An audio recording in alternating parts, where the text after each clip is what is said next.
जय श्री राम। जय सीताराम।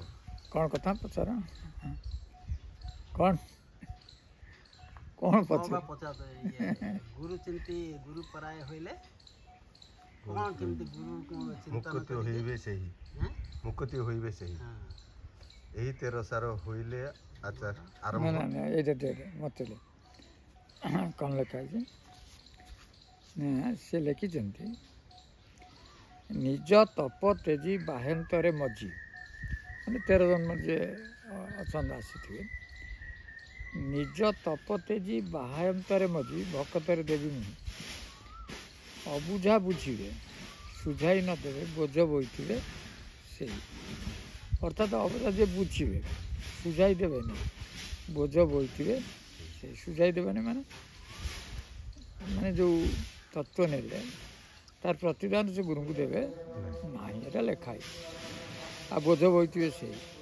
माने गुरुंकर प्राप्य बोझ तक थी ब्रह्म अधिकार अटई तंकर से जो ब्रह्म अधिकार अटई तंकर आउ तपे कार्य ना से बुझुंट जे बुझिया कथा जे ब्रह्म अधिकार अटई तंकर आउ तपे कार्य ना प्रथम कहूँ तपर आ कि आवश्यक ना कहीं तप करेंगे कही ना से आनंदमय अवस्था आई तेणु से ब्रह्म ज्ञानटा केवल शुणीदे गुरु पक्षर ता धाराटा जाणीगले तापर तार तपर कार्य किसी ना कौन कर ना गुरु चिंती गुरु पराय होइले मुक्ति होइले से तेणु गुरु को चिंतन करिया पड़े से तप करने को पड़े तेणु गुरु को चिंतन करने द्वारा अर्थात गुरु का रूप कथा कहना गुरु आखिर कहूँ शून्यता गुरु जो शून्यता मार्ग को कही शून्य मार्ग ब्रह्म ज्ञान चिंतन द्वारा से प्राप्त हो गुरु हो तप करने को पड़ो ना किंतु से बुझे सुझे पारे अर्थात गुरुंकर कथा को से ठीक मानवे ना कारण सी निजे चाहिए गुरु हवा पाए तेणु से हे नहीं गुरु केमी हे ना गुरु चिंती गुरु कथा मानिगले से गुरु हो गुरु धाराटा ग्रहण करगले चिंतन द्वारा हो जाए तपर कार्य ना तेरे बार बार कही गुरु एमती जे 10-50 गुरु नहीं ये ब्रह्मगुरु प्राय कम वर्षर आसती से ब्रह्मगुरु कही अर्थात शून्य गुरु से माने निराकार से माने से 10-50 गुरु पाइब से गुरु तर स्वतंत्र गुरु से ब्रह्म ज्ञान को पूर्ण भाव जानी गुरु है ना पूर्ण गुरु भाव पाई से गुरु ठारू ब्रह्मज्ञान तत्व जानिला परे तमे गुरु चिंती गुरु पराय हो आ तप कर कथा से कही तेणु आमर देखते कौन ना मुझे हेपी बुझे ना ना हबार किसी ना तू केवल शून्यता को जी हबु आ कौन ये लिख से जे गुरु चिंती गुरु पराय हो गला कौन टा से कथा लिख गुरु पराय तो हे परियो ना हाँ गुरु पराय पराय हे गुरु पाद धरी पाद को धरियो तो से चिंतन तो करबा मु कहि जे जने गुरु ब्रह्मगुरु जे आस से तांकर सेमति कि पात्र आवश्यक ना यही पात्र को हाथ मारले अब हाथ मराई तो माने से निश्चित भाव प्राप्त हो है ना प्राप्त हो मूल गोटे छोटिया कथा कहीदेली से कथा बुझी हो जे जो तुम मातृगर्भ आसल ये आनंदमय अवस्था जानी ना ना आनंदमय अवस्था आस आउ संसारटा कौन से बुझी संसार गोटे नर्क भली ना ना तेणु से बुझी तेणु से तो मातृगर्भ आसला भगवान तो देखा आम तो कहते समस्ते माँ भगवान गर्भ दर्शन ये ठाकुर मुझे से मतपुर को जीवी ना ठाकुर बुझाती यार जा तू जा मु पा तो पथर जाऊँगी मुझे ते पठाऊँ मैंने कौन मुझे जाऊनी कि ते पठेक मुझे अर्थात मुझे अच्छी तू गले मु तो पाखे रही ये कहला यहाँ केमी मुझे बुझी आपण मो पाखे रही कौन प्रमाण आपण तो ना सर्वत्र विराजमान मुझे जानी आप मो पाखे अच्छा कहले जा ତୁ ଛୋଟବେଳେ ତାକୁ ବୁଝିବା ବଡ଼ କଷ୍ଟ ହେବ। ତୋର ଯେତେବେଳେ ଜ୍ଞାନ ଆସିଯିବ ସେତେବେଳେ ତୁ ଆଖି ବୁଝିଦେବୁ, ଦେଖିବୁ ଦୁଇ ହଳ ପାଦ ଦେଖିବୁ, ଦୁଇ ହଳ ପାଦ ଦେଖିବୁ। ଏମିତି ଆଖି ବୁଝି ଦୁଇ ହଳ ପାଦ ଦେଖିବୁ, ହଳେ ନୁହଁ, ଦୁଇ ହଳ ପାଦ ଦେଖିବୁ। ତାହେଲେ ଦୁଇ ହଳ ପାଦ ଯେତେବେଳେ ଦେଖିବୁ ମୁଁ ତୋ ପାଖରେ ଅଛି, ତେଣୁ ଭୟ କରିବାର ତୋର କିଛି ନାହିଁ। ଏ କଥା ଭଲ ଭାବରେ ବୁଝ ଗଭୀର। ଦୁଇ ହଳ ପାଦ ତୁ ଦେଖିବୁ। ଇଏ ଠାକୁରଙ୍କ କଥା ମାନିକି ଆଇଲା ଯେ ଠାକୁର ତ ନିଶ୍ଚୟ ବ୍ରହ୍ମଗୁରୁ କିଏ ହେଇ ଆସିଥିବେ, ମୋତେ ତ ଉଦ୍ଧାର କରିଦେବେ ବା ବ୍ରହ୍ମଜ୍ଞାନକୁ ଦେଇଦେବେ। ତେଣୁ ମୋର ଜାଣିବାର କଥା ଯେ ସେ ଦୁଇ ହଳ ପାଦ ଦେଖାଯାଉଛି କି ନା। ସବୁ ସେଇ ପାଦ କଥା ହିଁ ଗୁରୁ ଦେଇଛନ୍ତି, ହେଲା ନା ନାହିଁ। ଦୁଇ ହଳ ପାଦ ଦେଇଛନ୍ତି, ହେଲା ନା। ଅଧିକା ଖୋଲୁନି, ଦୁଇ ହଳ ପାଦ ସେ ଦିଅନ୍ତି। ଏମିତି କିଛି ଦିନ ଗଲା ଯେ ସେ ବହୁତ ବଡ଼ ଲୋକର ପିଲା, ବହୁତ ଭଲ ସବୁ ଭଲ, ତାର ଫ୍ୟାକ୍ଟ୍ରି ଅଛି, ସବୁ ବଡ଼ ବଡ଼ କଥା ହେଲା। ଯେତେବେଳେ ଆଖି ବୁଝି ସେଇ ଦୁଇ ହଳ ପାଦ ଦେଖିଲା। ଏମିତି ଦିନେ ଯାଉଛି ଗାଡ଼ିରେ ଆକ୍ସିଡେଣ୍ଟ ହେଇଗଲା ମୋଟର ସାଇକେଲ। ଯେତେବେଳେ ଭାଙ୍ଗି ଗଲା ତାକୁ ବ୍ୟାଣ୍ଡେଜ୍ ଗୁରେଇକି ମେଡ଼ିକାଲ ରଖିଲେ। ସେ ଯେତେବେଳେ ଆଖି ବୁଝେ ଯେ ଠାକୁର ମୋତେ କାହିଁକି ଏ ଦଣ୍ଡଟା ଦେଲେ, ସେତେବେଳେ ଦେଖିଲେ ଯେ ହଳେ ପାଦ ଆଇଲା ଆଉ ହଳେ ପାଦ ଆସିଲା ନାହିଁ। ଯେପର୍ଯ୍ୟନ୍ତ ଭଲ ଥିଲା ଦୁଇ ହଳ ପାଦ ଦେଖୁଥିଲା, ଯେତେବେଳେ ତ ବିପଦ ପଡ଼ିଗଲା ହଳେ ପାଦ ଆଇଲା। ତାପରେ ଭଲ ହେଲା, ଭଲ ହେଇକି ଫେର ଯେତେବେଳେ କିଛି ଦିନ ଭଲ ହେଲା ସେ ଫେର ଦେଖିଲେ ଦୁଇ ହଳ ପାଦ ଆଇଲା। ପୁଣି ଯେତେବେଳେ ବେପାରରେ ମାନ୍ଦା ଚାଲିଲା, ଲସ୍ ଆଡ଼କୁ ଗଲା, ଏମିତି ଅସୁବିଧା ହେଲା, ସେତେବେଳେ ଆଖି ବୁଝିଲା ବେଳକୁ ହଳେ ପାଦ ଆଉ ଦୁଇ ହଳ ପାଦ। ତା ଜୀବନ ସାରା ସେଇ ତମାମ ସେଇଥିରେ ଲାଗିଗଲା ଯେ ଭଲ ସମୟରେ କାହିଁକି ମୋତେ ଦୁଇ ହଳ ଦେଖାହେଉଛି, ଯେତେବେଳେ ମୋତେ ବିପଦ ହେଉଛି ଗୋଟିଏ ହଳ କାହିଁକି ଦେଖା। ଏଇଟା ଅନ୍ତିମ ଅବସ୍ଥାକୁ ପଳେଇଲା, ତାର ଶେଷ ଅବସ୍ଥା ହେଇଗଲା, ମାନେ ଯିବା ସମୟ ବି ହେଇଗଲା। ସେତେବେଳେ ଏଇ ଅଫସୋସଟା ରଖିଲା ଯେ ଠାକୁର ଏଇଟା କ'ଣ ମୁଁ ବୁଝିପାରିଲି ନା। ସେଇ ଶେଷ ବେଳେ ଠାକୁର ତାକୁ ଆବିର୍ଭାଇ କହିଥିଲେ, ଆରେ ବାପା, ଯେତେବେଳେ ତମେମାନେ ଭଲ ରହୁଛ ମୁଁ ଦୁଇ ହଳ ପାଦ ତମକୁ ଦେଖାଉଛି, ଏଇଟା। ଆଉ ଯେତେବେଳେ ବିପଦ ଆଉଛି ହଳେ ପାଦ ଦେଖୁଛୁ, ଆଉ ହଳେ ପାଦ କ'ଣ ମୁଁ କରୁଛି ନା ତତେ ମୁଁ ଧରିକି ନେଇକି ଯାଉଛି। ସମ୍ପଦରେ କାହିଁ ଧରିବି ତତେ, ମୋତେ ଦୁଇ ହଳ ଯାକ ରହିଲା ପାଦ। ଯେତେବେଳେ ବିପଦ ହେଉଛି ତୁ ଜାଣିବୁ ଯେ ହଳେ ପାଦ ତତେ ଧରିକି ବୁଲୁଛି, ତୋ ବିପଦକୁ ତତେ ସମାଧାନ କରୁଛି, ତୋର ବିପଦରୁ ତତେ ରକ୍ଷା କରିପାରୁଛି ବା ସଙ୍କଟ ମୋଚନ କରିପାରୁଛି। ତେଣୁ ମୁଁ ତ ପଛରେ ରହିଛି। ସମ୍ପଦରେ 4 ମାନେ 2 ହଳ ଆଉ ବିପଦରେ ହଳେ। ଆଉ ହଳେ ପାଦ କ'ଣ କରୁଛି ନା ଯାଇକି ତୁମ ସଂସାରରେ ରକ୍ଷା କରୁଛି। ଏକ୍ଜାକ୍ଟଲି ସେଇଆ। ତୁମେ ବୁଝୁନା ଗୁରୁ କ'ଣ ଯେ ଯେତେବେଳେ ତୁମେ ବିପଦ ପଡ଼ୁଛି ସେ ହଳେ ପାଦ ଯାଇକି ସେଠି ପହଞ୍ଚୁଛି। ଯେତେବେଳେ ସମ୍ପଦରେ ଅଛ 2 ହଳ 2 ପାଦ ଦେଖାଯାଉଛି। ଆର ଏ ତତ୍ତ୍ୱଟାକୁ ବୁଝ, ହେଲା ନା। ତାହେଲେ ଆମେ ଯଦି ସମର୍ପଣ ହେଇକି ଗୁରୁଙ୍କ ଚିଠି ଗୁରୁ ପୁରା ହେଇଗଲା, ତମର ଅସୁବିଧା କ'ଣ? ବିପଦ ବେଳେ ତ ହଳେ ପାଦ ସିଆଡ଼କୁ ଯିବ, ସମ୍ପଦ ବେଳେ 2 ହଳ ତୁମ ପାଖରେ ରହିବ, ତୁମକୁ ଆଉ କିଛି ସେ ପଡ଼ିବନି। ଶେଷ ସମୟରେ ବି ସେ ଆସିଯିବ। ଆମେ ଭାବନ୍ତି ବେଳେବେଳେ ଯେ ଗୁରୁ ଚିନ୍ତି ଗୁରୁ ପରା ହେଇଗଲେ ମୁଁ ବୋଧେ ସେରେ ମୋ ବାବା ଭଳିଆ ଗାଡ଼ି ଫାଡ଼ି ଚଳିବି କି କ'ଣ ଗୋଟେ କରିବି, ସେଇଟା ଇଚ୍ଛା ନୁହେଁ, କିନ୍ତୁ ବହୁତ ଲୋକଙ୍କର ଇଚ୍ଛା। ନା ମୋ କହିବା ଅର୍ଥ ଅନୁଭବ ଆସିଲେ ସମ୍ପୂର୍ଣ୍ଣ ବିଶ୍ୱାସଟା ତା ଦୃଢ଼ ବିଶ୍ୱାସ ଓ ଶ୍ରଦ୍ଧା ରହିବ। ନାଇଁ ନାଇଁ, ସେଇ କଥା କହିଛି। ବିଶ୍ୱାସ ହଉ ବା ଶ୍ରଦ୍ଧା ହଉ ବା ଗୁରୁଙ୍କୁ ଭଲ ପାଇବା ହଉ ଛୋଟିଆ କଥା ବି ନୁହଁ। ଯେ ଗୁରୁ ପାଦଟା ନେଲା ପରେ ଯେ ସେ ସେଇଆକୁ ଚିନ୍ତନ ଶ୍ରଦ୍ଧାର ସହିତ କରିବ ତାର କିଛି ମାନେ ନା, କିଛି କରିବନି। ସେମିତି କହିଛନ୍ତି ବା ଯୁଗ ଯୁଗରୁ ସମ୍ପର୍କ ଥିବା ହିଁ ସେ କଥାକୁ ସେ ତାକୁ ନିଜର ବୋଲି ଭାବି ନେବ, ଆଉ ସେ କିଛି ଭାବିବ ନାହିଁ। ମୋ ଗୁରୁ ହିଁ ଭଗବାନ, ମୋ ଗୁରୁ ହିଁ ସବୁ କରିନେବ। ତାର ତା ଭିତରର ଜନ୍ମାନ୍ତର ଫଳଟା ଆସିବ ନା। ଏମିତି କ'ଣ କେମିତି ହେବ? ଅତି ବୁଝେଇ ବାଜେଇକି ସୁତୁରି ସାତୁରି ପିଠି ଆଉଁସି ଆଣିଲେ କ'ଣ ହେବ? ସେ ଫେର ଖସିକି ପଳାଇବ। ଏ କଥା ଭଲ ଭାବରେ ବୁଝ। ଅର୍ଥାତ୍ ଯଦି ଗୁରୁ କରିଛ ତାହେଲେ ନିଶ୍ଚିନ୍ତ ବିପଦ ବେଳେ ସେ ସାହାଯ୍ୟ କରୁଥିବେ, ଆଉ ସମ୍ପଦ ବେଳେ ସେ ତୁମ ପାଖରେ ଥିଲେ ବି ସେମିତି କିଛି ତୁମର ସାହାଯ୍ୟ କରିବେନି। ସମ୍ପଦ ତ ଅଛି ଆଉ କ'ଣଟା, ବିପଦ ବେଳେ ସାହାଯ୍ୟ କରୁଥିବେ, ଅର୍ଥାତ୍ ମୃତ୍ୟୁ ବେଳକୁ ସେ ଆସିକି ପହଞ୍ଚିବ, ସେ ଦୁଇ ପାଦରେ ନେଇକି ସେ ପଳେଇବ। ତେଣୁ ଆମେ ଜାଣିବା କଥା ଯେଉଁ ଦୁଇ ହଳ ପାଦ କ'ଣ ତତ୍ତ୍ୱରେ ଗୁରୁ ଦେଇ, ଏଇଟା ଜାଣିବା ଦରକାର, ହେଲା ନା ନାହିଁ। ତେଣୁ ଗୁରୁ ଚିନ୍ତନ କର। ଗୁରୁ ଧର ମୁଁ ଯେଉଁଟା କହିଛି ଏଇଟା ତ କରିପାରିବନି ନା ଚିତ୍ତ ମନ ବୁଦ୍ଧି ଏଗୁଡ଼ା କେହି ଯେତେବେଳେ ଯିବନି, ପ୍ରାଣ ବି ଯିବନି, ସେଠି ଚିନ୍ତନଟା ଯିବ ନା ନାହିଁ।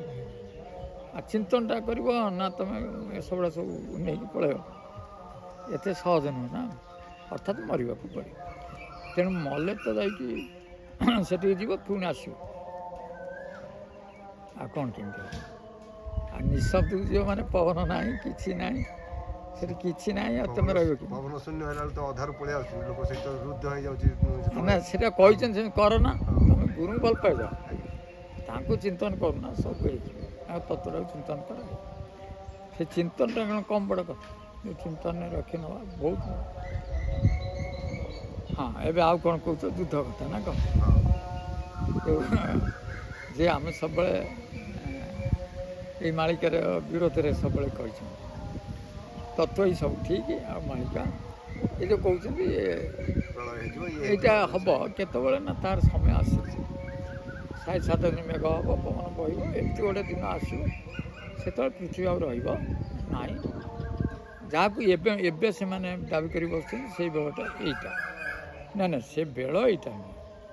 ସେ ଯେତେବେଳେ ଆସିବ ସେ ବେଳ ଜମା ଆସିନି, କିନ୍ତୁ କହିବ ଏବେ ଭାରତ ପାକିସ୍ତାନ ଯୁଦ୍ଧ ତ ଆରମ୍ଭ ହେଇଗଲା, ଆମ ମାଳିକା ଠିକ୍ ହେଇଗଲା ନା। ମାଳିକାରେ ବି ଅଚାନକ ଲେଖିଛନ୍ତି ଯେ ଦିନେ ଭାରତ ପାକିସ୍ତାନ ପାଇଁ ବିଶ୍ୱଯୁଦ୍ଧ ହେବ।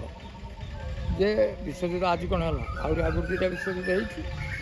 ଏବେ ଯଦି ଭାରତ ପାକିସ୍ତାନର କଥା ଉଠିଛି ଏବେ, ଆଉ ଯୁଦ୍ଧର ବି ସଂକେତ ଆସିଗଲାଣି, ଯେ ବିଚାର କରି ସବୁ ଦୃଷ୍ଟିରୁ ଦେଖିବା ଦରକାର। ସନ୍ତାସବାଦୀ ବା ଆତଙ୍କବାଦୀ ମରିବା ଦରକାର, ଏଥିରେ ଭୁଲ ନାହିଁ, ସେମାନଙ୍କୁ ମାରିଦେବା ଦରକାର, କାରଣ ତାଙ୍କର ଆଉ ନାହିଁ ବଞ୍ଚିବାର ଅଧିକାର ନାହିଁ। କିନ୍ତୁ ନିରୀହ ଲୋକ ମରିବା ବି ଠିକ୍ ନୁହେଁ, ଆଗେ ଜାଣିବା ଦରକାର। ନିରୀହ ଲୋକଙ୍କର ବହୁତ ମୃତ୍ୟୁ ହେବ ନା ନାହିଁ, ଏପଟ ହଉ ବା ସେପଟରେ ଅଧିକା ହେବ, କିନ୍ତୁ ଆମର ଦରକାର କାହାର? ଆତଙ୍କବାଦୀ ମରିବା ଦରକାର। ତେଣୁ ଆତଙ୍କବାଦୀକି ଖୋଜି ଖୋଜି ମାରିବା ଦରକାର। ଯଦି ସେଠି ସେ ସପୋର୍ଟ ଦେଲା, କିଏ ପାକିସ୍ତାନ ସପୋର୍ଟ ଦେବ, ତାହେଲେ ସେ ଜାଣିଲ ଯେ ସେ ଟୋଟାଲ ଆତଙ୍କବାଦୀ ଦେଶର। ଆଉ ତ ଜଣେ କହିବାନି ଯେ ସେଥିରେ ଆତଙ୍କବାଦୀ, ଏ ତ ଆତଙ୍କବାଦୀକି ଭାରତ କହୁଛି ଖୋଜିକି ମାରିବ, ତାର ପ୍ରୋବ୍ଲେମ୍ କିଛି ନାହିଁ, ସିଏ ବି ଖଲାସ, ଆତଙ୍କବାଦୀ ଗଲେ। କିନ୍ତୁ ସିଏ ବାହାରୁଛି କାହିଁକି? ସେ ଯେତେବେଳେ ବାହାରୁଛି ବା ମିଲିଟାରୀ ତାକୁ ସାହାଯ୍ୟ କରୁଛି, ତାମାନେ ସମ୍ପୂର୍ଣ୍ଣ ଭାବରେ ବର୍ତ୍ତମାନ ବିଶ୍ୱ ଦ୍ୱାରା ସେଇଟା ସନ୍ତାସବାଦୀ ଦେଶ ବୋଲି ଆଗେ ଏଇଟା ଡିକ୍ଲେୟାର ହେବା ଦରକାର। ଯେଉଁମାନେ ଆମକୁ ତ ସବୁ ସପୋର୍ଟ ଦେଉଛନ୍ତି, ତେଣୁ ଡିକ୍ଲେୟାରଟା କାହିଁ କରାଯାଉନି ଯେ ପାକିସ୍ତାନ ହେଉଛି ସନ୍ତାସବାଦୀ ଆତଙ୍କବାଦୀ ଦେଶ। ତେଣୁ ଆତଙ୍କବାଦୀ ଦେଶମାନେ ତାକୁ ନ ରଖିବା ଭଲ। ଯଦି ସବୁ ଆତଙ୍କବାଦୀ ଅଛନ୍ତି ତାହେଲେ ସବୁ ମରିଯିବା ବି ଭଲ, ମାନେ ପାକିସ୍ତାନ ନାଁ ବି ନ ରହିବା ଭଲ, କାରଣ ତା କାର୍ଯ୍ୟକଳାପ ଦେଖେଇଲାଣି। ଆରେ ତା ଘରେ ଯଦି ଏଇରକମ ମରିଥାନ୍ତେ, ସେ ତାଙ୍କର ତ ହୃଦୟ ସମସ୍ତଙ୍କ ସମାନ ନା ନାହିଁ, ସେମାନେ ଗୁଳି କରିକି ମାରିକି ଜାତି ପଚାରି ଧର୍ମ ପଚାରି ମାରୁଛନ୍ତି ନା। ତେଣୁ ତାଙ୍କୁ କ'ଣ ଭଲ ଲାଗୁଛି? ତାଙ୍କୁ ଯଦି ଏଇଟା ଭଲ ଲାଗୁଛି ତାହେଲେ ସେ ଆତଙ୍କବାଦୀ ବୋଲି ଭଲ ଲାଗୁଛି, ତେଣୁ ତାଙ୍କୁ ସବୁବେଳେ ମାରିଦେଲେ କ'ଣ ଅସୁବିଧା ଅଛି? ତେଣୁ ସେଇ ବାଛିକି 15-50 ମାରିବା ଅପେକ୍ଷା ଟୋଟାଲ୍ ମରିବା ଦରକାର। ଏଇଟା ସାରା ବିଶ୍ୱ ତାକୁ ସପୋର୍ଟ ଦେବା କଥା ଯେ ଆତଙ୍କବାଦୀ ରହିବ ନାହିଁ। ଆତଙ୍କବାଦୀ ରହିବ ମାନେ ନା ସେଇ ପାକିସ୍ତାନ ରହିବ ଇଏ ସର୍ତ୍ତରେ ମାରି ହେବ। ଏ ତ ସେଇ ବାଟ ଖୋଜା ହେଉଛି ନା, ଆଉ ସେଟା ଅଚାନକ ବି ଲେଖିଛନ୍ତି ଯେ ସକଳ ଯବନ ହୋଇ ଏକ ମନ ଯେକାଳେ ଆସିବେ ମାଡ଼ି। ସକଳ ଯବନ ଏଠି ତ ଆତଙ୍କବାଦୀ କହିଲେ, ଏ ଯବନ ବୋଲି କହିଲେ, ସବୁ ଏକ ମନ ହେଇଯିବେ ଯେକାଳେ ଆସିବେ ମାଡ଼ି। ବୃକ୍ଷ 5-3 ଗୋଳକୁଣ୍ଡା ହୋଇ ଋତୁରେ ଯିବ ପୋଡ଼ି। ଏଇ ଯେଉଁ ଯବନ ତ ବୁଝି ହେଇଗଲା, ଯବନ କହିଲେ ତ ଆତଙ୍କବାଦୀ ନୁହେଁ କେବଳ, ତାମାନେ ଯେତେ ମୁସଲିମ କଣ୍ଟ୍ରି ରହୁଛି ଇଏ ସବୁ ଏକ ମନ ହେଇଯିବ ଦିନେ, ଆଜି ଏବେ ବି ହେଇପାରେ ବା ଯେବେ ହେବ, ବା ଏବେ ଆମକୁ ସେ ହେଲ୍ପ କରୁଛନ୍ତି ବହୁତ କଣ୍ଟ୍ରି, କିନ୍ତୁ ଏମିତି ଗୋଟେ ଦିନ ଆସିବ ସେଟା ସବୁ ଏକ ହେଇଯିବ। ଏବେ ଏଇ କଥାରୁ ଏକ ନ ହେବ ବୋଲି ମୁଁ ସେମିତି ଫାଙ୍କି ପାରୁନି, ଏକ ବି ହେଇପାରେ। ଏକାଳେ ଆସିବେ ମାଡ଼ି ମାଡ଼ି ମାନେ ହିନ୍ଦୁ ଧର୍ମଟାକୁ ବିନାଶ କରିବା ପାଇଁ ଚେଷ୍ଟା କର। ଆଉ ତ ଗୋଟିଏ ଧର୍ମ ତାଙ୍କୁ ବିରୋଧ କରୁଛି ହିନ୍ଦୁ ଧର୍ମ, ଆଉ ହିନ୍ଦୁ ଧର୍ମକୁ ମାରିବା ପାଇଁ ସେ ଆସିବେ। ସେପଟେ ବୃକ୍ଷ 5 ଗୋଳକୁଣ୍ଡା ଋତୁରେ ଯିବ ଉପୁଡ଼ି। ବୃକ୍ଷ ଏଠି କାହାକୁ କହିଲେ ନା ଜଗନ୍ନାଥଙ୍କୁ କହିଲେ। ସେଇଟା 5 ବୋଇଲେ 53 ହେଇପାରେ, ତମେ ଯେମିତି ତାକୁ ବୁଝ। 5 କହିଦେଇଛନ୍ତି, 5 15 କରିପାରିବ, 5 8 ବି କରିପାରିବ, କିନ୍ତୁ ଆମକୁ ଭଲ ମାନେ ଠିକ୍ ଲାଗୁଛି 5 ବୋଇଲେ 53। 53 ଅର୍ଥ କ'ଣ ନା ରାଜାଙ୍କର 53 ଅଙ୍କ ଯାଇକି ଏବେ 56 ଅଙ୍କ ହେଉଛି। ତେଣୁ 53 ଅଙ୍କରୁ ଏଇ ଯେଉଁ ଯୁଦ୍ଧ ଗୁଡ଼ା ଆରମ୍ଭ ହେଇଛି। ଆମେ ଦେଖୁଛନ୍ତି 53 ଅଙ୍କରୁ ଏଇଟା ଗୋଳକୁଣ୍ଡା ଗୋଟେ ହେଇଛି ପୃଥିବୀ ବକ୍ଷରେ। ସେଇଟା ହେଇକି ଋତୁରେ ଯିବ ଉପୁଡ଼ି, ମାନେ 6 ବର୍ଷ ପରେ ସେଇଟା ଉପୁଡ଼ିଯିବ, ମାନେ ବିନାଶ ହେଇଯିବ। ତାର ତ 59 ବେଳକୁ କାମ ସରିବ, ଅର୍ଥାৎ 4 ବର୍ଷ ଆଉ 25 29 କଥା ଉଠୁଛି। ଏ ଠିକ୍ ଅଛି, କିନ୍ତୁ ଏପଟେ ଦେଖ ଯେତେବେଳେ ସକଳ ଯବନ ଯେତେବେଳେ ଆସି ମଡ଼ି, ଯେତେବେଳେ ସବୁ ଯବନ ଅବିଦ୍ୟା ବା ଅଜ୍ଞାନତା ବି ଗୋଟେ ଯବନ, ରାବଣ ହେଉଛି ଗୋଟେ ଯବନ, ଯେ ତା ପାଖରେ ମୁଁ ଥିଲା, ମୋହର ଥିଲା, ଅହଙ୍କାର ଥିଲା, ଇନ୍ଦ୍ରିୟ ଭୋଗ କରିବା ଏ ମୁଁଟା ଥିଲା। ସେଇ ମୁଁରୁ ସବୁ ତା ରାକ୍ଷସ ବଂଶଟା ମାଡ଼ି ଯାଇନଥିଲି। ତେଣୁ ଯେତେବେଳେ ସବୁ ଯବନ ଏକ ହେଇଯିବ, କେଉଁଥିରେ ମୁଁ କତରେ ରହିଲା, ଆମ ମୁଁଟା ହିଁ କ'ଣ ଯବନ ନା ରାବଣ, ଆଉ କ'ଣ ସେଇ ଯେଉଁ ରାବଣ ବା ଯବନ ଅଂଶ ରହିଲା, ଆ ଭିତରେ ରହିଲା। କେତେବେଳେ ଉପୁଡ଼ିବ ନା ବୃକ୍ଷ 5 ଗୋଳିକୁଣ୍ଡା ହେଇ ବୃକ୍ଷ ବୋଇଲେ ଶରୀର, 5 ବୋଇଲେ ଏଇ କେଉଁଟା ଅଣାକ୍ଷର 5, ଅଣାକ୍ଷର 5 ନୁହେଁ 5, ଅଣାକ୍ଷର 5ଟା ତ୍ରିଗୁଣ ଦ୍ୱାରା, ଏ ତ୍ରିଗୁଣ ପବନ ଦ୍ୱାରା ଗୋଳକୁଣ୍ଡା ହେଇକି ସେ ଋତୁରେ 6ରେ ଉପୁଡ଼ିଯିବ। ଅର୍ଥାତ୍ ଆମେ ତ୍ରିକୁଟିକୁ ଚାଲିଯିବା ହେଲା ନା। ଚାଲିଗଲେ ମୁଁଟା ଆଉ ରହିଲା ନାହିଁ। ଯଦି ମୁଁ ନ ରହିବ ତାହେଲେ ଆମ ଯୌବନ ବଂଶ ବି ଖତମ ଶରୀରରେ। ତେଣୁ ଏଇଟା ଯେମିତି ଶରୀରରେ ଆମେ 5 ଗୋଳକୁଣ୍ଡା କରିକି ଆମେ ଦେଖେଇ ଦେଉଛନ୍ତି ଯେ ମୁଁ ରହୁ ନାହିଁ, ସେଠି ଏଇଟା ବାହ୍ୟରେ ଏଇଟା ହେଇପାରେ, କଥା ତ ବାହ୍ୟରେ ବି ହେଇପାରେ। କିନ୍ତୁ ତାପର ପଦ ଦେଖ, ବେନି କର ଯୋଡ଼ି ବୋଲେ ରାମଦାସ, ହ ଗୁରୁଦେବ ମୋର କେଉଁ ଚିହ୍ନ ଥିବ ତୁମର ଅଙ୍ଗରେ ଚିହ୍ନିବି ମୁଇଁ ସତ୍ୟ। ତା ମାନେ ଏଇ ଯେଉଁ ଯବନ ବଂଶ ମଲେ ବା ମୁଁ ମଲେ, ଆମ ଭିତରେ ମୁଁ ମଲେ, ତାପରେ ସେ ଗୁରୁକୁ ଖୋଜିବ। ମୁଁ ଥିଲା ପର୍ଯ୍ୟନ୍ତ ସେ ସହଜରେ ଗୁରୁ ଖୋଜିବ ନାହିଁ। ଆଉ ବାହ୍ୟରେ ଦେଖିଲେ ଯଦି ଏଇ ସବୁ ବଂଶଗୁଡ଼ା ବିନାଶ ହେଇଯିବ, ତାପରେ ଗୁରୁକୁ ଚିନ୍ତା କରାଯିବ। ସେତେବେଳେ ଯେ ମୁଣ୍ଡରେ ଠିକିବ ଗୁରୁ କିଏ, ବା ଜଗନ୍ନାଥଙ୍କ ଅଂଶ କେଉଁଠି ଜନ୍ମ ହେଇଛନ୍ତି, ବା ଅଚାନକର ଅଂଶ କେଉଁଠି ଅଛନ୍ତି, ସେତେବେଳେ ଖୋଜିପାରନ୍ତି। ସେତେବେଳେ ତ ଯେତେବେଳେ ଖୋଜିବେ ତାଙ୍କର ଚିହ୍ନ ବର୍ଣ୍ଣ ଦେଖେଇଛନ୍ତି ଯେ ଏହା ଥିବ, ଦକ୍ଷିଣ ପାର୍ଶ୍ୱ ଧନୁ ଚିହ୍ନ ଥିବ, ବାମ୍ୟ ଅର୍ଦ୍ଧଗଦା ଜଇଁ, ଭକତମାନଙ୍କୁ ଦେଖାଯିବ, ଆନକୁ ଦେଖା ନଯାଏ, ଆଉ ଅନ୍ୟମାନଙ୍କୁ ଦେଖାଯିବ। ସେଇଟା ଯବନ ବଂଶ ପରେ ହେଇପାରେ, କିଛି କହିହେଉନି, ଯେ ଆସିଥିବେ ଅଚାନକର ଅଂଶ ତାପରେ ହେଇପାରେ। ବା ଏଇ ମୁଁଟା ଆମର ଗଲା ପରେ ସିଏ ଯାଇକି ଗୁରୁ ଖୋଜିବ ନା ନାହିଁ। ମୁଁ ଥିଲା ପର୍ଯ୍ୟନ୍ତ ସିଏ ତ 12 ଗୁରୁ କରିପାରିବ ଅନ୍ୟ ଆଡ଼େ, ବୁଝିଲା। ମୁଁ ଗଲା ପରେ ସେ ବୁଝିବ ଗୁରୁ କ'ଣ ନା, ଧର ମୁଁ ଯେଉଁ ତତ୍ତ୍ୱ ଦେଲି ତମେ ଏପର୍ଯ୍ୟନ୍ତ ବୁଝିନ, କାରଣ ମୁଁଟା ଅଛି। ମୁଁଟା ଯେତେବେଳେ ଗଭୀର ଭାବରେ ସଂସାର ମୁଁଟା ଅଛି, ତେଣୁ ସେ ବୁଝିବ କେମିତି। ସେ ମୁଁଟା ସିନା ଗଲେ ସେ ବୁଝିବ, ହଁ ଶୂନ୍ୟ ଏଇଆ, ମୋ ଗୁରୁ ଏଇଆ, ବା ଏଇ ମୋ ଗୁରୁ, ଆଙ୍କର ଦକ୍ଷିଣ ପାର୍ଶ୍ୱ ଖୋଜିବ କି ବାମ ପାର୍ଶ୍ୱ ଖୋଜିବ। ଏବେ ସେଭଳିଆ ସମୟ ହେଇନି, ଖୋଜୁନି। ଆଉ କିନ୍ତୁ ଆଉ ଗୋଟେ କଥା ବି ମନେ ରଖିବା ଦରକାର, ଯେ ସେଇ ଲେଖିଛନ୍ତି ତାଙ୍କ ଶିବ କଳ୍ପରେ, ଯେ ଯାର ଜାତ ସୁତ ପାଣ୍ଡବଙ୍କ ନାଥ। ମୁଁ କରୁନି, ଏକ୍ସପ୍ଲେନ୍ କରୁନି। ଯାର ଜାତ ସୁତ ପାଣ୍ଡବଙ୍କ ନାଥ, ତା ବାମେ କର୍କଟ ରଖ। ଚତୁର୍ଥ ସମର ସେଦିନ ଆରମ୍ଭ, ଋଷିଆ ହେବ ବିମୁଖ। ଯଦି ତୃତୀୟ ମହାସମର ପରେ ଆଉ ଦେଶ ରହିବ ନାହିଁ, ତାହେଲେ ଏ ଚତୁର୍ଥ ସମର କଥା ଉଠିଲା କେମିତି? ବହି ତ ଲେଖିଛି ନା ନାହିଁ, ଯାର ଜାତ ସୁତ ପାଣ୍ଡବଙ୍କ ନାଥ, ତା ବାମେ କର୍କଟ ରଖ। ଚତୁର୍ଥ ସମର ସେଦିନ ଆରମ୍ଭ, ଋଷିଆ ହେବ ବିମୁଖ। ତେଣୁ ଆକୁ ତ ପୁରା ଏକ୍ସପ୍ଲେନ୍ କରିବା ଦରକାର ଯେ ସେଇଟା କ'ଣ। ତୃତୀୟ ସମୟରେ ଯଦି ଆଉ ଦିବ୍ୟ ସିଂହ ଦେବ କେହି ରହିବେ ନାହିଁ, ଆଉ ନାହିଁ, ପୁରା ସଂଶୋଧନ ହେଇଗଲା, ତାହେଲେ ଆକୁ ପଡ଼ୁନା ଚତୁର୍ଥ ସମର କ'ଣ ରହିଛି। ଚତୁର୍ଥ ସମର ଲେଖିଛନ୍ତି ନା ନାହିଁ, ଆଉ ବହି ଭିତରେ ପଞ୍ଚମ ସମର ନାହିଁ, ତେଣୁ ଚତୁର୍ଥ ସମର ଲେଖିଛନ୍ତି। ତେଣୁ ବିଚାର କରି ଦେଖିବ, ଯୁଦ୍ଧ ତ ହେବା ଦରକାର, ସେମାନେ ମରିବା ଦରକାର, କିନ୍ତୁ ଅର୍ଥନୀତି କେତେ ତଳକୁ ଯିବ ସେଇଟା ବଡ଼ କଥା। ଯୁଦ୍ଧର ପରିଣାମ ସବୁବେଳେ ହିଁ କଷ୍ଟଦାୟକ, ସବୁବେଳେ କ୍ଷତିକାରକ। ଆମେ ତ ବାଧ୍ୟ ହେଉଛନ୍ତି ନା, ଯେତେବେଳେ ଆମ ଧର୍ମ ପଚାରିକି ମାରିଲେଣି ଆଉ କ'ଣଟା, ଆଉ ଧର୍ମ ଆଉ ତ କ'ଣ ରହିଲା। ତେଣୁ ଠାକୁର ବାହାରିବେ, ଠାକୁର ରକ୍ଷା କରିବେ, ଏଇଟା ତ ନିଶ୍ଚିନ୍ତ। ଆମେ ତ ଆଗେ ଚାଲିବାକୁ ପଡ଼ିବ, ତାପରେ ଠାକୁର ତ ଅଛନ୍ତି, ସେ ତ ଚାଲିବେ। ଆଉ ସେ ହାତ ଟେକିଲେ ଚାଲିଲା, ସେଥିରେ କିଛି ନାହିଁ। ହଉ ଯୁଦ୍ଧ ହେଇଯାଉ, କିଛି ଅସୁବିଧା ନାହିଁ। ଆଉ ମିନସନ୍ ବି ଅଛି, ଯୁଦ୍ଧ ହେବାର ଅଛି, ବହି ବି ଲେଖା ହେଇଛି। କିନ୍ତୁ ଯେ ଏଇଟା କଳିଯୁଗ ସରିଗଲା ସହିତ କିଛି ସମ୍ପର୍କ ନାହିଁ। କଳିଯୁଗ ଗୋଟେ ଯୁଗ, ଇଏ ଯୁଦ୍ଧ ଗୋଟେ ସାମୟିକ ବା ଗୋଟେ ପରିବର୍ତ୍ତନ। ତେଣୁ ପରିବର୍ତ୍ତନ ତ ହୁଏ। ଏମାନେ ଭାବୁଛନ୍ତି ନାଇଁ ଯୁଗଟା ଉପରେ ସବୁବେଳେ ଲାଗିଛନ୍ତି। ନାଇଁ ଯୁଗ ସହିତ ଯୁଦ୍ଧର କିଛି ନାହିଁ। କେତେ କେତେ ଯୁଦ୍ଧ ହେଇଛି ନା, ଇଏ କି ଯୁଦ୍ଧ କି ବହୁତ ଯୁଦ୍ଧ ହେଇନି, ଅସଂଖ୍ୟ ଯୁଦ୍ଧ ହେଇଛି। ମୋଗଲ, ମରାଠା, ଇଂରେଜ, ଇଏ ମାନେ କ'ଣ ମାରି ମାରି ମାରି ମାରି ଆମକୁ ଶେଷରେ ଛାଡ଼ି ଦିଅନ୍ତି ନା ନିରୀହ କରି। ସେ ରଙ୍ଗ ନିରୀହ କରି ଛାଡ଼ି ଦେଇଗଲା ପରେ ଇଏ ଭାରତ ତିଆରି ହେଇଛି। ସେ ଗାନ୍ଧୀ ହେଲେ ବି ସେ ନିରୀହ ହେଇକି କ'ଣ ଦେଖେଇକି ସେ ମାରି ମାରି ଛାଡ଼ି ଦେଇ ଯାଇଛନ୍ତି।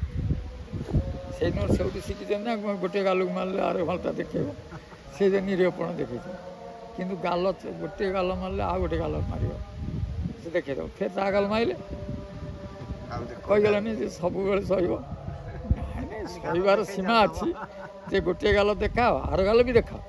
ଆର ଗାଲକୁ ମାରିଲେ ତାପରେ ତମ ହାତ ଉଠିବ ନା ନାହିଁ, ଉଠିବା ଦରକାର। ଆଉ କ'ଣ ସବୁବେଳେ ସହିଲ ହେବ?